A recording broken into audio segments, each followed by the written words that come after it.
some crises, I think, as we've already discussed the nature of crises, some crises land on governments uninvited, and it'll be an external event like the coronavirus or the global financial crisis. We took to calling it a global financial crisis. It's known as the Great Recession, I think, up in the Northern Hemisphere. But they visit themselves upon us.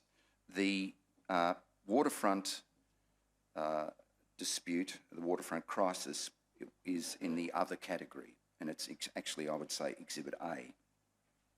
It was a genuine crisis, the most bitterly fought domestic issue of the Howard era, and locally created, wholly inspired and generated by the Howard government, aided and abetted by Patrick Stevedoring's Chris Corrigan and the National Farmers Federation, with an honourable mention to their antagonists, the Maritime Union of Australia and the ACTU, who escalated the dispute once battle had been joined. The union had no choice. It was fighting for its life. The government had no choice. All previous reform attempts had failed. It's important to distinguish the waterfront confrontation from many of the other crises of the Howard era because it was fully homegrown and was the product of the policy desires of the government's senior personnel. It wasn't a mistake or something that got out of hand. Breaking the union monopoly on waterfront labour was on the Howard government's Monday morning shopping list when it was elected in March 1996. There would be no easy way to do it, and the government knew that going in. Security guards in balaclavas and ferocious-looking guard dogs, which live on as enduring images from the dispute at its height, weren't on the list, nor, I believe, did the list include the pickets, at one crucial stage 4,000 strong in Melbourne, almost certainly the biggest picket line in Australian history. But the single-minded drive to introduce or even impose substantial lasting reforms on our docks definitely was on that list. From this distance, and with the performance and attitudes of recent governments in mind, it seems hard to credit that a Liberal national government could come to office possessing firmly held policy ambitions that had been gestating within its upper echelons for many years, rather than a series of reflexive, poll-tested reversals of a previous Labor government's legislation, plus some handy announceables. Above all, what the Howard government wanted to do involved, as Paul Kelly said, serious risk. The waterfront reform mission was driven, and driven is the right word, I believe, by the policy desires and personalities of John Howard, Peter Reith and John Sharp. A little bit of history helps illuminate the Howard government's thinking. John Howard's inclination towards an Australia where employees negotiated their wages directly with their employers without relying necessarily on a legislatively protected bargaining agent in the form of a union, were well established. They went back and they were well known since the days of the Fraser government. Reith was a man in a hurry compared with most politicians. He couldn't see the point of not taking advantage of incumbency by taking action. As he wrote in his diaries published in 2015, anyone can say that they're an activist. The test is what you do about it. Within weeks of becoming Workplace Relations Minister in 1996, he was combing through polling about voters' attitudes to the pay and practices of waterfront workers and devising ways to persuade Australians that serious change was necessary. Sharp, as Transport Minister, was also a true believer, going back a long way. In 1991, Bob Hawke, as Prime Minister, personally tried, and mostly failed, to bring about transformative change on the docks. At one point, echoing his days as ACTU President, he oversaw a 19-hour negotiation with the MUA and waterside employers. The result was a reduction in the waterfront workforce, some changes in work practices, but not enough to make a substantive difference.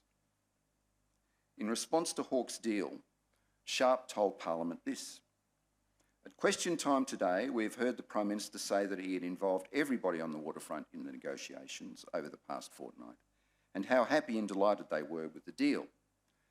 However, the Prime Minister forgot to mention the one group that actually pays for it all, the users. The farmers, manufacturers, retailers and consumers who will pay for it." Then came a helpful interjection from one of Mr Sharp's colleagues, the member for Bennelong: "They're not important. Sharp said, no, they are not important. For goodness sake, they are not the government's mates. Its mates are the wharfies, so it will do a good deal for them. Now, in this, you can hear the conviction, this is in 1991, I remind you, that waterfront reform that lifted productivity strongly and severely restricted or even wiped out the MUA was unfinished business. It wasn't just at the parliamentary level that these beliefs were strong. The establishment of the accord between the Hawke government and the ACTU had sparked a radicalisation among several employer and producer groups. Prominent among them was the National Farmers Federation. Through the late 80s and into the 90s, it pushed hard for the coalition parties to take up the cause of reform of the docks in order to lower costs and reduce bottlenecks. The Howard government in its first term was aiming for the fence.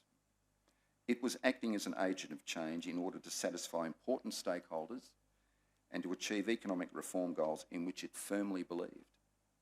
That was why John Howard formally notified Sharp and Reith in April 1997 that he supported an intervention strategy, a vital piece of correspondence on which the entire issue and the confrontation revolved.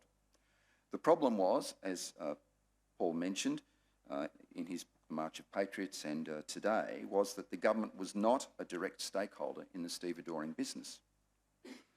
No matter how radical and far-reaching its goals, it was limited in what it could do directly to determine the outcome of a confrontation between the stevedoring companies and the members of the MUA. As it turned out, only one company, Corrigan's Patrick, fully embraced the cause, but Reith judged that one was enough.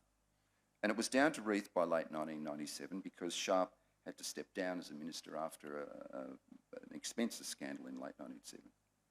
The government could encourage, it could defend, it could advise, it could act as a banker. Once Patrick had set itself on a path of ridding itself of its unionised workforce, replacing it with new non-unionised employees, the government stumped up soft loans to finance the redundancy payments. The government was also hamstrung by some of the unorthodox methods Patrick used, such as its ill-fated establishment of a training base for a replacement workforce in Dubai in late 1997. The notion that such a thing could be kept secret was folly, as it turned out. Corrigan initially denied knowledge of it before admitting later that this was not true.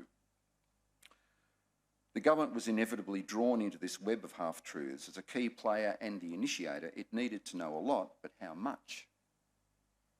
If it was acting in the public interest, which it believed it was, and forking out potentially hundreds of millions of dollars of public money, shouldn't it have known everything? The government was also taking a gamble in how the courts would view this attempt at reform. Patrick attempted to dispose of its unionised employees by surreptitiously offloading them to 4 separate companies that were then declared bankrupt. The ACTU fought this in the courts, as it had to, because if this had been allowed to pass, the same technique could have been used right across the workforce. Ultimately, the Federal Court and then the High Court denied the government and the employers a comprehensive win.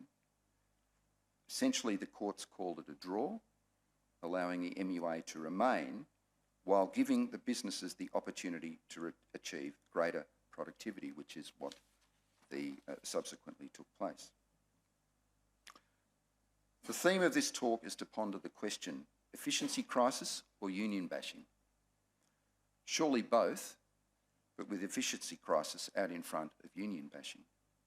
Which brings me to meet my obligation to nominate the 3 failings on the part of the government during this crisis. By trying to drum up public outrage over the high wages earned by wharfies, the government ultimately found itself grasping at smoke.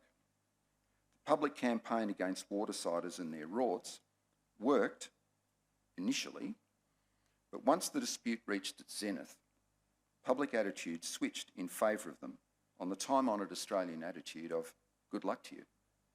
Now, this can work both ways and in both political directions. I'd suggest that the same impulse worked quite well for the coalition in the 2019 election campaign when it came to Labor's policy on franking credits and negative gearing.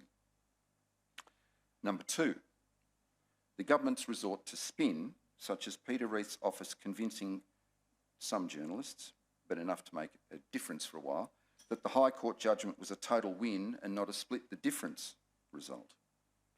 And also backgrounding from other sources against the members of the Federal Court mostly because they didn't find in the government's favour. I don't believe that was a good way to promote good governance or to maintain the public's trust in important Australian institutions. Number 3, the government wasn't always reliable in telling the public what it knew and how closely it was working with Patrick and other key players. There were questionable legalistic answers from the Workplace Relations Minister about his knowledge of the Dubai exercise in late 1997. On the night that Corrigan sacked his workers and locked them out in April 1998, Peter Reith issued a statement pretty much simultaneously with Patrick's own announcement. He then held a press conference, and this is quite late at night, like after 11 o'clock, and the legislation guaranteeing the redundancy money was ready to go the next day. That seemed a bit too cute by half to a lot of the people who were covering the story at the time, I remember. Earlier this year, Anthony Albanese attracted scorn from some unfriendly quarters when he referred to John Howard's observation that the hard work of economic reform is never finished. I was reminded of this when sorting through some newspaper clippings a couple of days ago and found this cutting from The Australian. The headline, if you don't mind me reading out a story, the headline was, "Australian ports close to breaking point as costs surge." The nation's ports are close to breaking point with surging stevedore charges, rising union power and poor transport links adding to business costs and fuelling inflation.